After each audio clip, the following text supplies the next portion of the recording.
옆에 있는 분들과 인사가 아니고 좀 물어보면 좋겠습니다. 행복하십니까?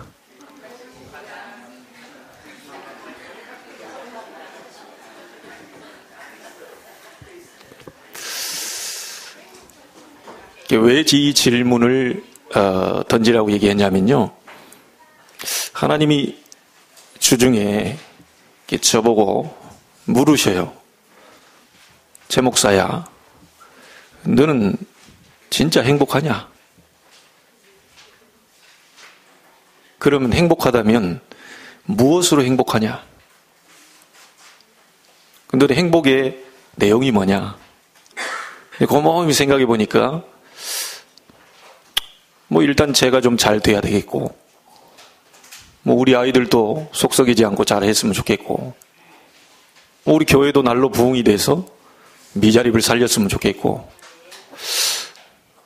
우리 많은 산업인들이 하나님이 주신 축복, 노력이 아니고 하나님이 주신 경제 축복을 받아서 많은 어려운 이 교회들을 섬기며 살았으면 좋겠고,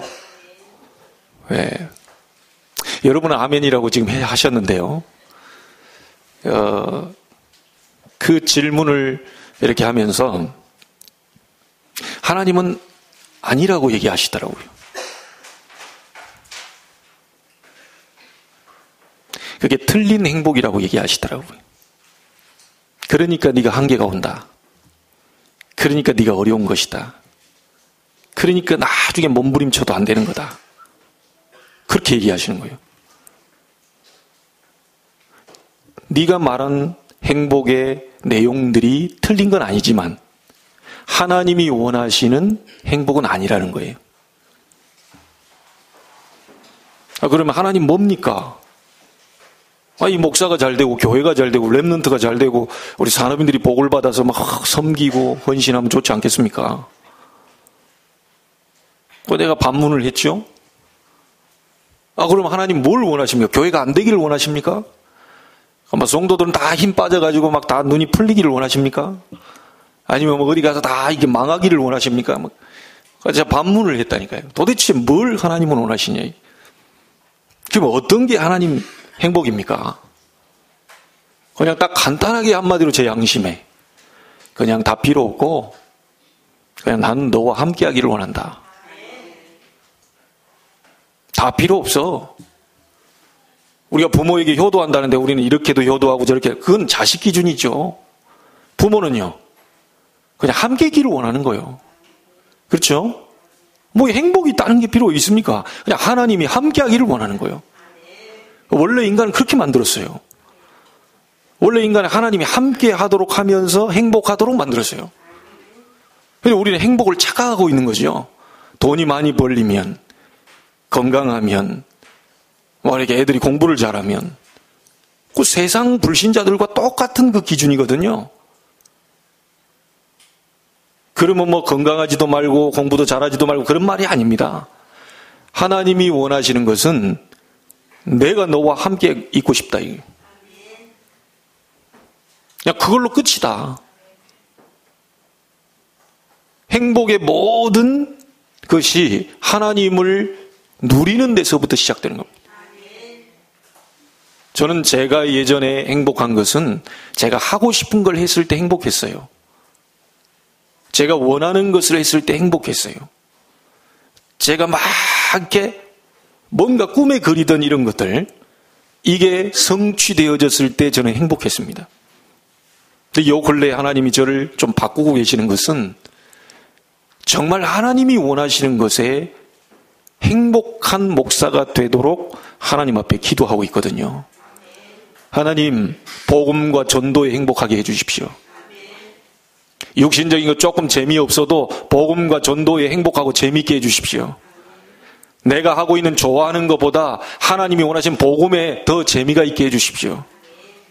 많은 영혼 살리는 것에 더 재미가 있게 해주십시오. 그동안 송구했습니다. 그동안 불효를 저질렀습니다. 내가 좋아하는 거 다 하고 다니면서 나는 행복하다고 얘기했는데 하나님은 그때 너무너무 마음이 아프셨다는 것을 생각하니까 가슴이 아픈 거예요. 하나님을 함께 하는 데서부터 행복의 시작이에요. 그리고 원래 인간은 그렇게 만들어놨습니다. 하나님께 집중하면서 하나님과 함께하면서 하나님의 그 속에서 나오는 안식과 참된 이 힘을 얻으면서 행복하도록 그렇게 만들어놨어요. 그런데 이 사단이 와가지고 이 모든 행복을 다 끊어놔 버렸다니까요. 하나님과 함께하던 그 모든 걸 전부 사단이 와가지고 다 이게 끊어놔 버렸어요. 그 뒤부터 인간은 너무너무 이제 불행하게 돼버린 겁니다. 그러니까 하나님 떠나면서 영의 눈은 어두워졌죠. 하나님을 알지 못해요. 하나님 말씀을 들어도 깨닫지 못해요. 그러니까 육의 눈이 밝아져서 자연스럽게 육의 것을 이제 집중하게 된 겁니다. 그게 하나님인 양, 그게 나의 행복을 주는 것인 양 집착을 하게 되는 거예요. 다시 말하면 집착이란 말은 틀린 집중을 얘기합니다. 하나님께만 집중하도록 만들어진 인간인데 다른 것이 하나님처럼 뭔가를 줄 줄 알고 집착을 하기 시작한 거예요. 제가 어떤 또 청년에게 얘기를 했어요. 정말 멋있는 남자 만나면 내 모든 인생이 다 끝날 것처럼 생각하면 착각이다. 착각이다.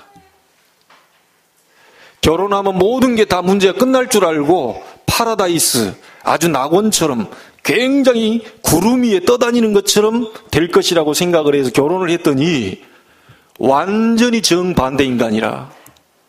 어떤 분은 얘기합니다. 결혼하고 나서 180도 바뀌었다. 그 TV에 있잖아요. 고민 나오고요. 누굽니까? 신동엽 씨랑 이렇게 나와가지고 고민 해결한다고 나와. 근데 잠깐 봤다니까요. 봤는데, 이 고민이 뭐냐. 결혼 전과 결혼 후에 180도 달라진 남편에 대해서 고민이 다른 거예요. 그래가지고 그 얘기를 들어보니까요. 이 남자가 보니까 보통 이 인간이 아니라 완전히 그냥 욱하는 이게요. 이 보통이 아니에요. 보통이 아니. 그러니까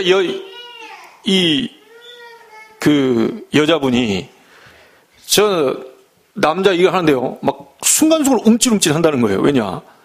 뭐 잘못도 안 했는데 말만 하면 막 그냥 욱해서 막 나오니까. 자기는 뭘 잘못하고 있는지를 모르더라고요. 그러니까 모든 그 방청 있는 사람들이요. 눈이 전부 다 째려보, 저런 인간이 다 있나 봐 싶어가지고요. 아니, 우리 내가 좀 욱해서 화가 나서 좀 이랬는데 좀 미안하다. 이게 아니요. 그러면 내가 뭘 잘못했나 이러니까요. 완전히 거기 앉아있는 사람들이 쌍심지를 키고요. 다 이렇게 조목조목 따져서 얘기를 쭉 하니까 그분이 꼬리를 내리더라고요. 꼬리를 천천히 내려요. 여러분, 정말 내가 다 이렇게 모든 것을 다 줄 줄 알고 결혼했던 그 남자가 말하자면 배신을 때린대요. 그 사람이 배신을 때리고 싶어서 때린 게 아니고 인간은 하나님처럼 참된 행복을 줄 수가 없어요. 그걸 모르고 우리가 착각을 한 거죠. 이 남편에게 집착을 하면, 이 남편에게 말하자면 틀린 집중을 하면 뭔가 행복이 나올 거라고 집중을 했는데 그게 안 나오는 거라. 그게 이제 무너지는 거지. 자, 와이프 입장에서는 남편 딱 믿었더니 이 남편이 영 배신을 때리네. 자, 그러면 이제 이때부터 누구에게 싹 눈이 돌아가냐면 이제 내 아이들에게 내가 최선을 다해야 되겠구나. 저 인간은 희망이 없다. 저 인간한테는 절대로 내게 인생의 낙이 없다. 이제 딱 포기하고요. 모든 초점을 아이들에게 초점을 맞춥니다. 그래 막 지극정성으로 막 키웁니다. 막 투자를 해요. 그런데 이게 어느 날 사춘기가 지나고 썩 성장하면서 어느 날 여자친구 남자친구를 하나 뜩 데려왔는데 이제는 엄마가 필요 없다는 거예요. 거기에 또 한 번, 두 번째 엄마가 배신감을 느낍니다. 자, 이래가지고 엄마는 그런 과정을 통해서 이제 결혼하면 이제 같이 살게 되면 이제 막 그 며느리 막 엄청 죽이려고 그럽니다. 내가 그렇게 공들여 놓은 그 탑을 네가 무너뜨렸다, 이게. 눈에 안 보이게 아들이 있을 때는 너무 잘해준 척 하다가요. 아들 딱 없으면 뒤에서 막 오만 걸 다 합니다. 이게 인간이라. 아들이 있는 사람은 며느리 사랑 다 이렇게 하는 것 같은데 눈빛이 슬슬 하는 척 이렇게 다 그렇다는 거 아니고요. 예쓱 해주다가 아들 없다. 그때는 이제 본격적으로 본론에 딱 들어가는 거예요. 자, 이래가지고 이제 고부간의 갈등이 시작되죠, 이제. 고부간의 갈등이 쫙 시작되는데 거기다가 남편이 쓱 들어와가지고 또 이게 좋은 모습만 보여주는 어머니 말만 다 듣고요. 야단은 누가 다 하냐, 이 남편이. 싹 다 이게 당신 잘못이구만 이렇게 나옵니다, 이제. 중간에서 딱 중재를 해주면 될 텐데 이 또 안 그래요. 왜냐? 아들이 그래도 또 엄마 편을 들어야 될 거 아닙니까, 이. 자, 이러니 우리 아내된 분들요, 진짜 속이 터지죠. 이게 속이 터져가지고 이 행복을 어딘가에 찾아보려고 이제 친구하고 뭐하고 이제 계속 놀기도 하고 뭣도 하고 막 해봅니다. 즐겨도 보고 막 해봐요. 그런데 이게 진짜 행복입니까? 아니거든요, 이게. 계속해서 뭔가 무너집니다. 계속해서 무너져요. 불신자는 그렇다 치고요. 믿음 가진 하나님의 사람들이 참 행복의 근원 대신 하나님께로 집중하지 않고 자꾸만 다른 곳에 가서 뭔가를 행복을 찾으려고 그래요. 집착을 해요. 이게 이제 남편도 안 되고 이 자녀도 안 되니까 친구 만나서 막 같이 즐겨도 보고 놀아보기도 하고 하는데 이게 계속 가다가 엉뚱한 길로 가서 나중에는 타락의 길로 가면서 결국은 중독 상태까지 집어 들어가는 사람들이 지구상에 굉장히 많이 있습니다. 알코올 중독, 연예인들 마약 중독, 왜죠? 행복이 안 느껴지니까 이게. 여러분, 오늘 여러분에게 심한 표현을 한번 쓰겠습니다. 여러분 가장 가까이 있는 사람이 여러분을 절대로 행복을 줄 수 없다.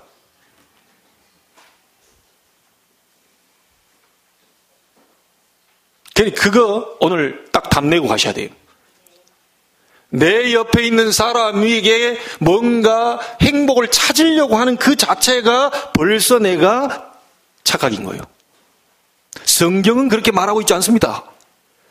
이 남자를 만나보면, 이 여자를 만나보면, 우리 랩런트 이 오빠만 있으면 내가 살 것 같고, 저 동생만 있으면 내가 그냥 이게 날아갈 것 같고, 미안합니다. 날아가다 떨어져요. 여러분, 요새 이렇게, 데이트 하다가, 데이트 폭력, 심각합니다, 이게. 얼마나 때렸든지, 맞아 죽어요. 성경은 정확하게 얘기하고 있습니다. 하나님이 인간만 하나님의 형상대로 만들어 놓고 인간만 하나님께 집중하도록 만들어 놓고 그 속에서 행복을 찾도록 만들어 놨어요. 그래서 여러분 딴 데서 뭔가를 행복을 찾는다는 자체를 아예 차단시키셔야 됩니다. 남편을 도와줘야 돼요. 그렇죠? 어째서 저 남편이 저렇고 다니냐라고 하는 것을 깊이 있는 걸 뭔가를 봐야 되는 거예요. 아니 이게 남자들 얘기합니다. 저 여자가 미쳤지 어디를 돌아다니냐 이런 얘기합니다. 모르는 소리. 뭔가가 지금요 갈급하게 뭔가 영적으로 찾고 있는 거예요. 자꾸 가다가요 제대로 된 걸 못 발견하다 보니 자꾸 우울증이 생기고요 스트레스, 노이로제, 불면증 많은 것이 옵니다 이게. 그러니까 스트레스가 많이 쌓이니까 어느 날 그 하중을 이기지 못해서 육신의 질병으로 터져버려요. 여러분 꼭 기억하십시오. 하나님만이 여러분을 행복을 줄 수 있다. 파스칼은 이렇게 얘기했습니다. 인간에게 하나님 뻥 뚫린 공허를 만들어놨는데 그것은 하나님만 채울 수 있다.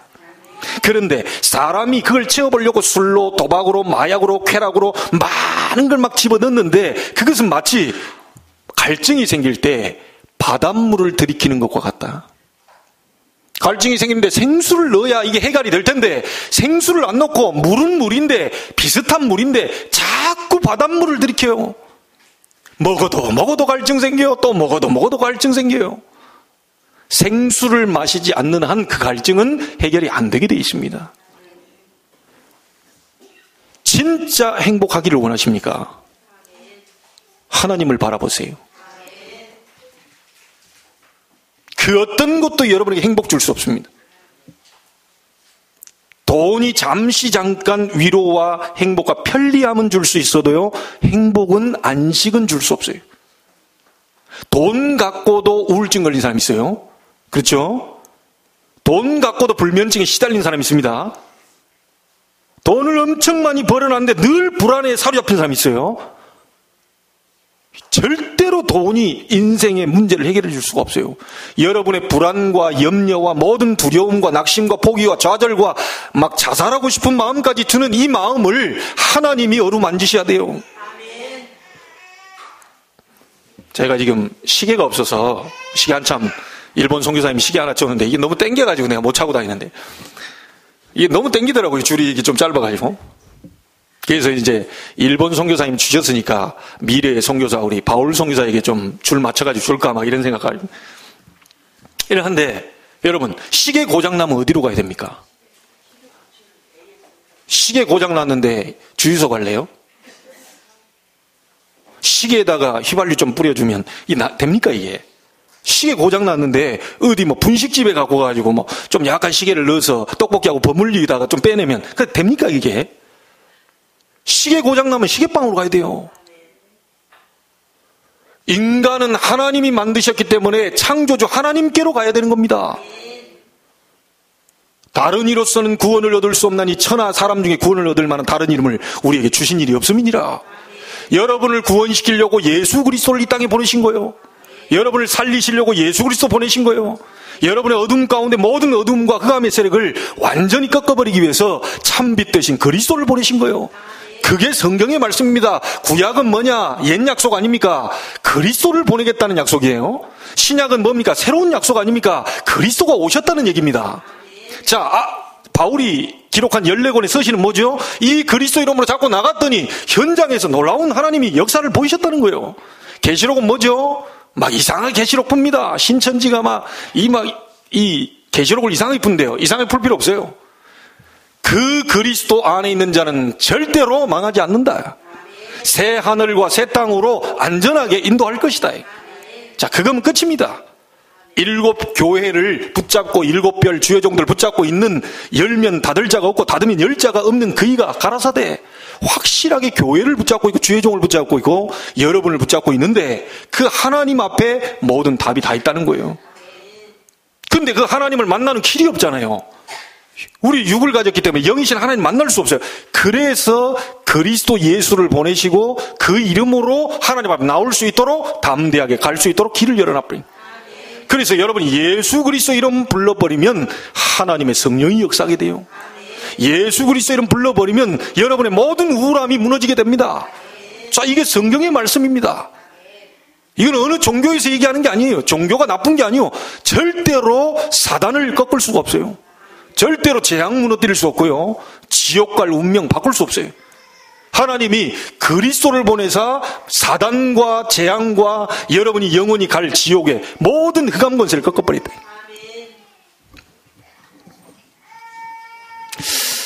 알아듣게 되는 날이 되기를 주의 이름으로 축복합니다. 자, 그렇다면 하나 얘기하겠습니다. 여러분 문제 가진 분들이 있죠? 문제 있죠? 어려움 있죠? 질문합니다. 진짜 문제일까요? 질문할게요. 여러분 문제 있죠? 어려움 있죠? 진짜 어렵고 문제일까요?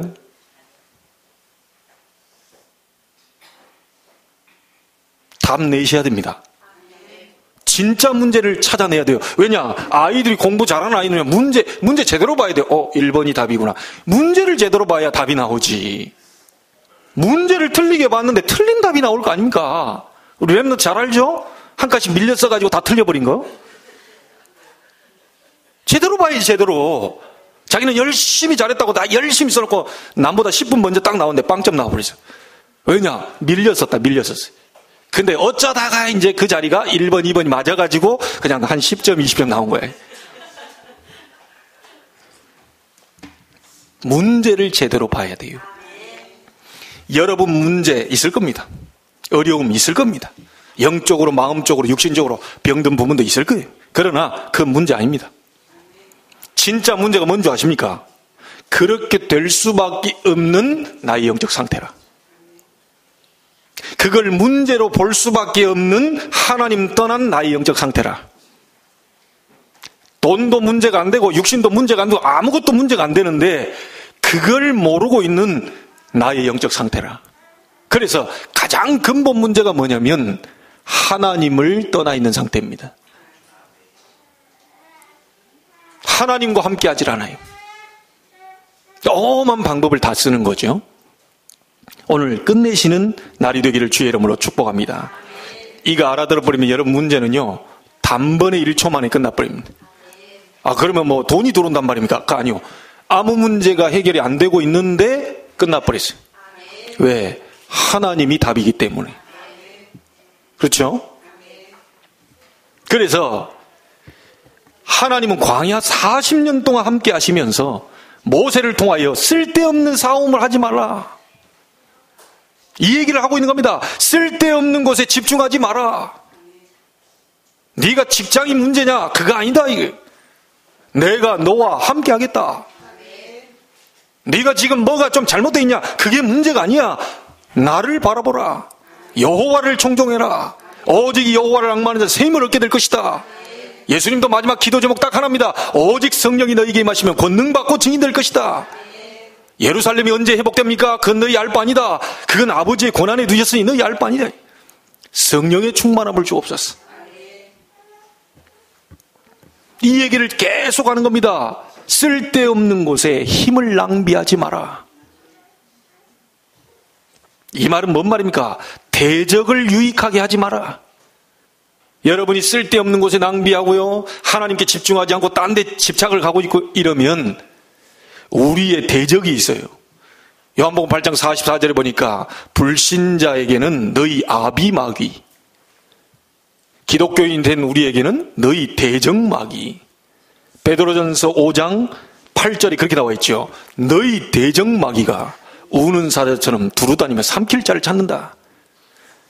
여러분이 자꾸 염려하고 있고 하나님 바라보지 못하고 있고 집중하지 않고 집착하고 자꾸 중독으로 들어가고 있는 그때에, 엉뚱한 싸움하고 있고 엉뚱한 힘을 낭비하고 있는 그때에, 엉뚱한 걸 쳐다보고 있는 그때에, 아무 힘이 없는 장수에다 힘을 달라고 하는 그걸 쳐다보고 있을 그때에 사단을, 말하자면 대적을 유익하게 하지 마라. 파고드니까. 그래서 가나안 땅 들어가기 전에 빨리 회복하라는 겁니다. 하나님 집중하여 믿음부터 회복해라. 아시겠죠? 이게 답입니다. 신명기 기록 목적입니다. 이 하나님께 집중해서 믿음부터 회복해라. 그 하나님이 누구시냐는 거예요. 네 속에 너와 함께 하신 하나님이 누구시냐는 거예요. 여러분이 중요한 일을 시작하기 전에 회복해야 될 게 있습니다. 렘넌트들이 공부 시작하기 전에 회복해야 될 게 있어요. 우리 교회 일을 하기 전에 먼저 회복해야 될 게 있어요. 뭡니까? 불신앙 완전히 내버리고 믿음부터 회복해라. 저도 오늘 아침에 기도하면서 계속 불신앙과의 싸움입니다. 워낙 체질이 저도 안 좋은 체질이라. 워낙 불신앙하는 체질이라. 워낙 염려하는 체질이라. 계속 들어와요. 막 저게 되겠나 안 되겠나, 뭐 저 사람은 되겠나 안 되겠나, 계속 싸워요. 속에서 이것을 박살내는 싸움을 계속합니다. 금요일날 얘기했습니다. 불신앙과의 싸움이요. 여러분이 불신앙하고 있을 때 사단, 이 마귀가 기뻐한단 말이죠. 그래서 믿음부터 회복해라. 가나안 땅 들어가기 전에, 가나안 땅 정복하기 전에 큰 일을 앞두고 믿음부터 회복해라. 여호와께서 요셉과 함께 하심으로 여호와는 나의 목자시니 내가 부족함이 없으리로다.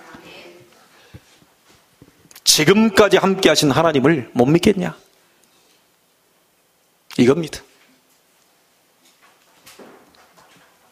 두 번째 뭡니까? 세상 기준, 사람의 말에 기준을 두고 집중하지 마라. 사람의 말에 집중하지 마라. 하나님의 말씀에 집중해라. 말씀 회복하라는 겁니다. 여러분, 하나님의 말씀은 어떤 말씀이지요? 창세기 1장 1절로 13절에 보니까 창조의 말씀이다. 여러분, 말씀 받을 때 창조의 역사 일어나게 돼 있어요. 이사야 60장 1절에 보니까 영광의 말씀, 요한복음 1장 1절로 11절에 보니까 사람을 살리는 생명의 말씀, 이 말씀 들어가 버리면 다 살아나 버리게 돼요. 여러분, 이 말씀 어떤 말씀입니까? 에스겔 37장에 마른 뼈도 살리는 말씀, 에스겔 47장에 보니까 이 말씀이 흘러 들어가는데 모든 대자연 만물이 살아나게 되는 그 말씀, 이게 에스겔 47장에 나와 있어요. 히브리서 4장 12절에 보니까 살았고 운동력이 있는 말씀이다. 여러분 속에 말씀 하나 들어가 버리면 살아 움직이게 됩니다. 이 좌우의 날선 검보다도 예리한 이 말씀이 여러분의 모든 것을 전부 자르고 없애고 살리게 될 것입니다. 계시록 1장 3절에 보니까 그래서 이 예언의 말씀을 읽는 자, 듣는 자, 지키는 자가 복이 있다. 여러분, 생각해 보십시오. 여러분은 책을 또 보는 사람 많이 볼 겁니다. 그러나 좀 책 볼 때 참고하셔야 돼요. 네, 의사 말도 조금 참고하셔야 됩니다. 의사 말이 틀리다는 게 아니고 참고하셔야 돼요. 의사의 말대로 다 될 것 같으면 하나님 믿을 필요 없어요. 우리 신앙인은 의사, 말하자면 의학과 과학과 세상이 말하는 통계로 내놓은 그거 가지고 끌려가는 사람이 아닙니다. 요즘 젊은 분들이요, 우리 교단에도요, 나이가 40대, 50대밖에 안 되는데요, 인생 다 끝난 것처럼 얘기하더라니까요. 난 끝났어. 뭘 끝났는데요? 불신앙이라. 뭐가 되고 안 되고가 아니고 생각 자체가 불신앙이 사로잡혀 버렸다니까요. 사람의 말 듣고요, 하나님 말씀은요, 이게 뭐 그냥 대충 잡고 사람 누가 딱 얘기하면 쏠깃해가지고 사기당해 버려요. 너무 안타깝죠. 하나님 앞에 드릴 예물은 없으면서요, 다른 사람이 사기는 당하고 다닌다니까요. 이게 너무너무 안타까운 거 아닙니까? 여러분, 사람의 말은 참고하세요. 세상에 통계가 나와 있는 거, 세상의 모든 그 책들에 나와 있는 거 있죠. 뭐 할 수 있다, 할 수 없다. 그 참고하세요. 할 수 있다 하다가요, 사업 도전에서 쫄딱 망한 사람도 있어요. 무조건 할 수 있답니까? 그거 아니거든요. 우리 하나님의 사람들은 정확하게 말씀을 따라가는 겁니다. 여러분, 전 볼 필요 없어요. 하나님 말씀 잡고 한 주간 또 기도하시면 돼요. 오늘부터 나이 운운하시면 안 됩니다. 여기에 두 분이 딱 걸리는데요. 왜냐? 모세가 80대에 부름받았거든요. 80이 넘어가신 분들이 계셔요. 그러나 나이는 숫자에 불과하다. 하나님 앞에서 나이를 들이밀면 안 되죠. 하나님 나이가 어떻게 될까요? 하나님, 내가 48입니다. 네가 48인데 어떻다는 거냐? 내 나이가 몇인 줄 아냐? 난 영원이다, 영원. 그 하나님이 하시겠다는데 우리는 기다릴 뿐입니다. 그래서 자꾸만 파고드는 불신앙에 이게 사로잡히지 마세요. 사단을 기쁘게 하지 마세요. 대적을 유익하게 하지 마세요. 빨리 믿음 회복하고 빨리 창조 능력, 영광, 귀한 이 능력의 말씀, 이거 회복해라. 여러분에게 복음의 말씀 주셨잖아요. 그리스도는 인생의 모든 문제를 해결하셨습니다. 이거 회복하라는 거예요. 여러분, 40년 동안 함께 하지 않았냐? 증거에 집중해라. 하나님이 하신 증거에 집중해라.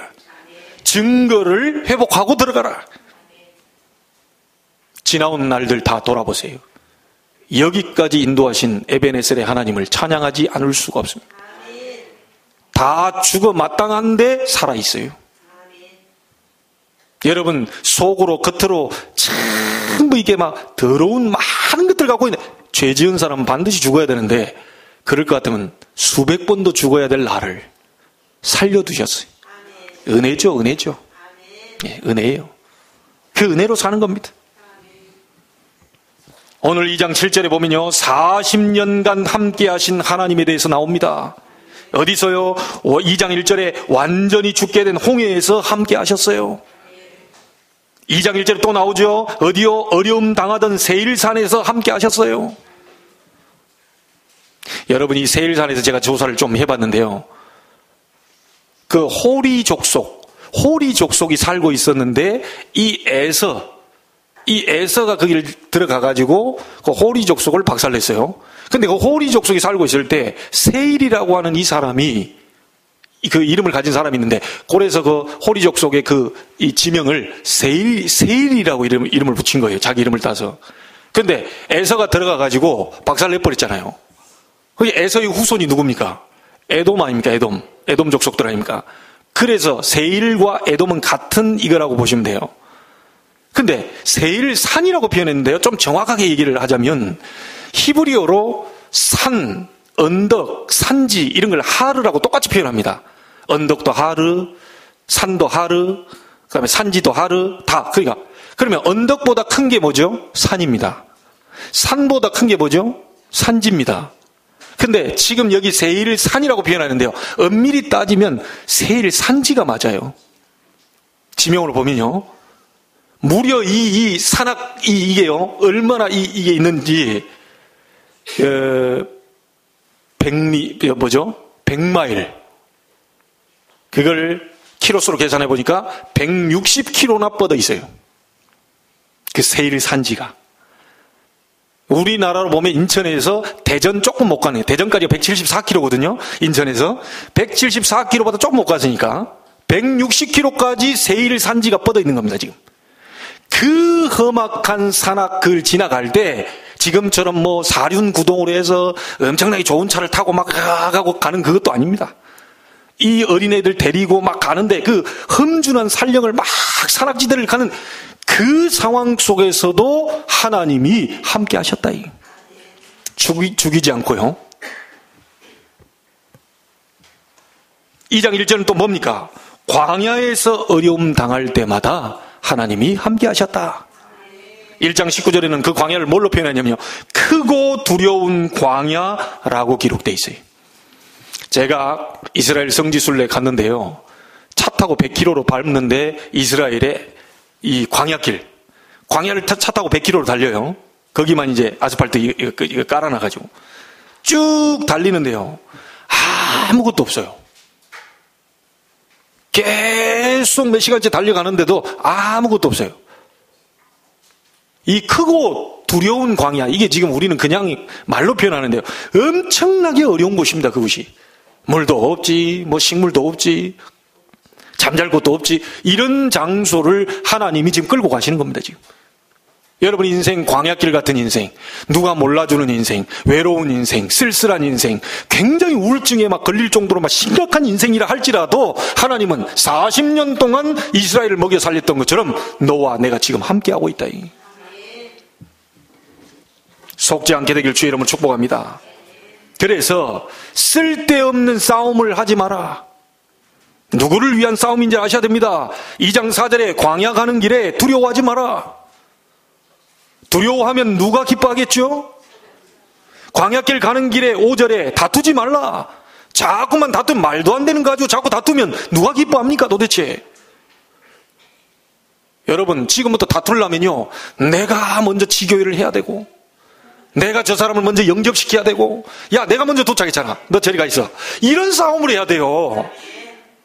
말도 안 되는 싸움을 하면, 내 밥그릇 네가 더 먹었잖아, 내가 집어가려고 그랬는데 네가 먼저 집어갔잖아, 막 이런 거. 그리고 나 딱 줄 서 있는데 누가 앞에 딱 와가지고 끼어들어. 끼어들었다고 또 막 그거 가지고 싸워. 쓸데없는 싸움에 시간 낭비 다 하고 있는 거예요. 여러분, 제대로 된 싸움을 한번 싸워보세요. 내가 정말 우리 송도 보고마, 그리고 인천 보고마, 지역과 민족 세계를 살리는 그 보고마, 그 부분의 영적 싸움을 싸워야 되는 거예요. 내 가문에 타고 오는 모든 어둠의 세력, 재앙의 세력과의 내가 싸움을 싸울 것이다. 그 그러니까 광야길 가는 동안에 두려워하지도 말고 다투지도 말고 하나님과 모세를 원망하지도 말고 너희 가는 길에 환경을 보거든 여러 가지 어려운 환경을 보거든 낙심하지도 말고 대적을 유익하게 하지 말아요.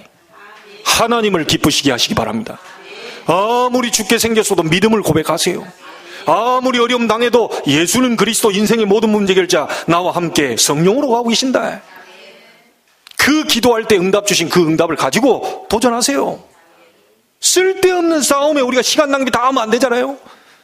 2장 5절에 에서 후손과 다투지 마라. 2장 9절에 모압 후손과 싸우지 마라. 2장 6절에 양식 물 필요하거든 돈 주고 사서 먹어라. 아, 이거 째째하게 이것도 물 한 잔 준다고 째째하게 막 이런 싸움 하지 말라는 거죠. 그거 보면 막 쓸데없는 거 가지고 막 돈 주고 사 먹으면 될 것을. 아니 그거 물 또 나올 거 또 나올 거 또 나올 거. 그러다가 시비 걸어가지고요 제대로 가나안 땅 못 들어가고 막 거기서 막 계속 버티고 있는. 알아듣게 되기를 주의 이름으로 축복합니다. 여호와께서 2장 15절에 뭐죠? 여호와께서 싸우시리라 얘기했어요. 여러분 복음 외에는 싹 다 양보해버리세요. 잘 안 될 겁니다. 저도 잘 안 되고요. 우리는 그래서 연습하는 겁니다. 경건에 이르는 연습하라고 그랬어요. 여러분 훈련 안 뛰고요 이승훈이가 금메달 딴주합니까? 이승훈이가 허벅지 한번 보세요. 뭐 제 허리 사이즈 정도 돼요. 얼마나. 그리고 뭐 스켈레톤의 그 윤성빈 그거 보니까 외신 저런 허벅지는 처음 봤다면서 막 이렇게 해요.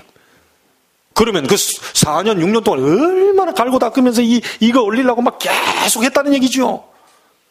경건에 이르는 연습을 해라. 싸우지 않는 연습을 해라. 입만 벌렸다고 하면 불평 원망을 그 안 하는 연습을 해라. 입만 벌렸다고 막 불신앙 소리하고 그거 안 하는 연습을 해라. 자칫 잘못 그렇게 하다 광야길 가는데 다 죽었습니다. 다 어려움 당했어요. 신앙 고백하게 되기를 바랍니다. 어떤 경우에도 하나님을 하실 수 있다. 나머지는 하나님께 맡기세요. 복음 외에 싹 다 양보해 버리세요. 싸움이 안 되도록. 그러면 어떻게 되죠? 1장 11절에 얘기했죠. 현재보다 1000배로 많게 하실 하나님.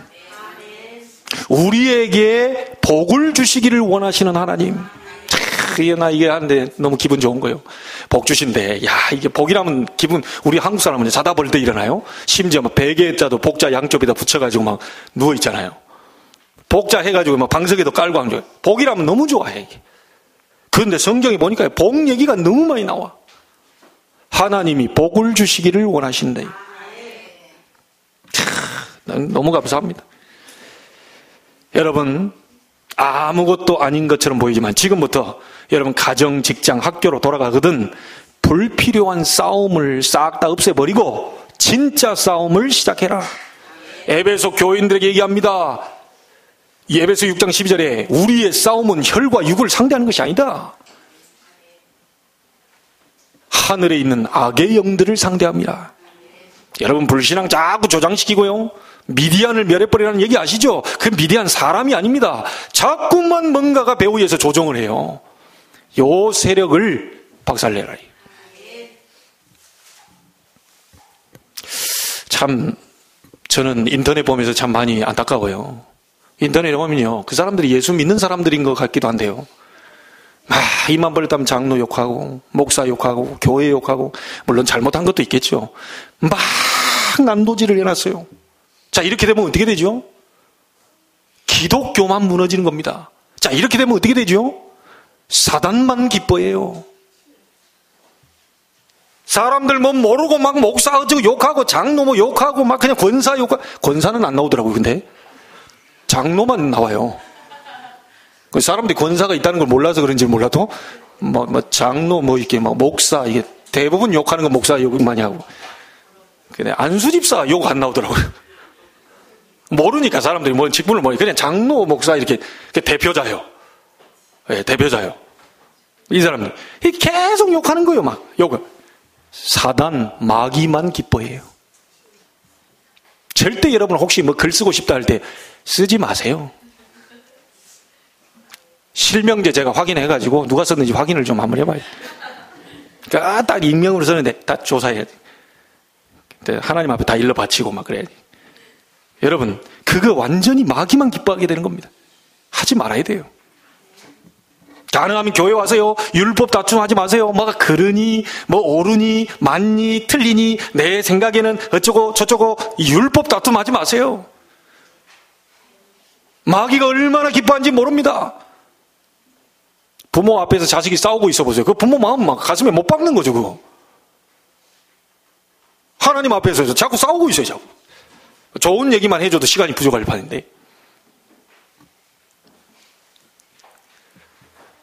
너무 쓸데없는 곳에 시간을 많이 낭비하는 것도 하나님과는 상관없는 사람이 돼요. 시간 관리 잘 하셔야 됩니다. 우선순위 제대로 두셔야 돼요. 이스라엘의 싸움 대상은 따로 있어요. 뭐죠? 영적 싸움.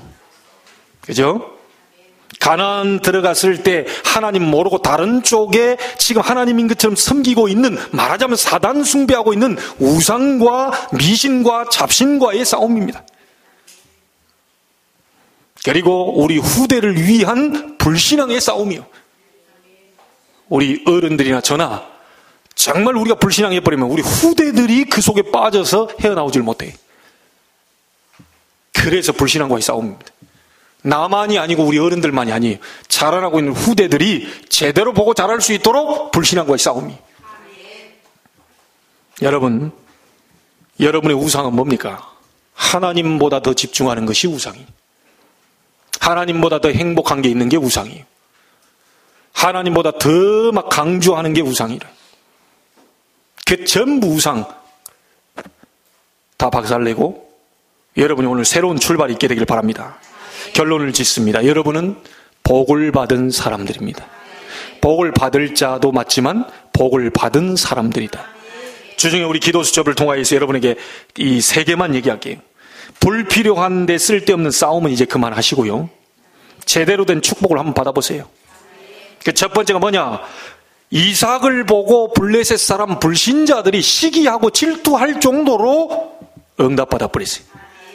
여러분을 쳐다보고 불신자가 질투와 시기와 두려워할 정도로 한번 응답을 받아봐라. 엉뚱한 싸움 하지 마시고요. 친척들이 쳐다보고 여러분을 보고 두려워할 정도로 응답 한번 받아봐라. 두 번째입니다. 사단 결박, 사단을 떠나가라. 사단은 뭐 떠날지어다 안 해도 완전 복음, 완전 하나님께 집중해서 사단이 여러분을 건드리지 못할 정도로 깊이 들어가 봐라. 마지막 세 번째입니다. 지금 세계복음화 하기 위해서는 수많은 경제가 필요합니다. 우리 후대 제대로 발판 놓기 위해서는 수많은 경제가 필요해요. 하나님과 관계 있는 복음운동, 전도운동, 세계 선교에 쓰임받을 만큼 경제 축복도 한번 받아봐라. 여러분, 이런 응답을 한번 받아보세요. 이런 사람 하나 나와야 됩니다. 브리스가 부부 같은 사람 나와야 돼요. 가이오 같은 사람 나와야 돼요. 그렇죠? 록펠러 같은 사람 나와야 돼요. 그래서 정말 하나님이 원하시는 일을 해야 돼요. 그러려면 모든 부분에 우선순위를 여러분이 바꾸시면 됩니다. 선언에서 말한 걸로 결론을 다시 짓습니다. 여러분 어디에 행복하십니까? 하나님이 여러분께 질문할 겁니다. 너는 언제 행복하냐? 어디에 집중하고 있을 때 행복하냐? 그러면 여러분 얘기할 거리가 있을 거예요. 하나님은 뭐라고 하실까요? 나는 그거 아니다. 내가 원하는 것은 네가 나와 함께 있는 것이다. 네가 나를 바라보는 것이다. 자꾸 엉뚱한 거 바라보지 말고 나를 바라보는 것이다. 쓸데없는 싸움 하지 말고 제대로 된 영적 싸움 싸워라. 대적 마귀에게 유익하도록 만들지 마라. 교회 안에서 우리 중직자분들 모든 불신앙을 잠재울 만큼 믿음 회복하게 되기를 바라고, 우리 가정에 있는 부모님들 가문에 흐르는 모든 불신앙이 무너질 만큼 오늘 성령 충만한 날이 되기를 바랍니다. 후대가 보고 있습니다. 후대가 따라오고 있어요. 후대를 위하여서도 바로 살아야 돼요. 오늘이 승리의 날, 출발의 날, 시작의 날, 큰 응답의 날이 되기를 주의 이름으로 축원합니다. 기도하겠습니다. 하나님께 감사를 드립니다. 나는 어디에 집중하고 있습니까? 나는 무엇에 행복해하고 있습니까? 하나님은 그것이 아니라고 말합니다. 내가 너와 함께하기 위해서 너를 창조했다. 임마누엘을 누리는 네가 되기를 원한다.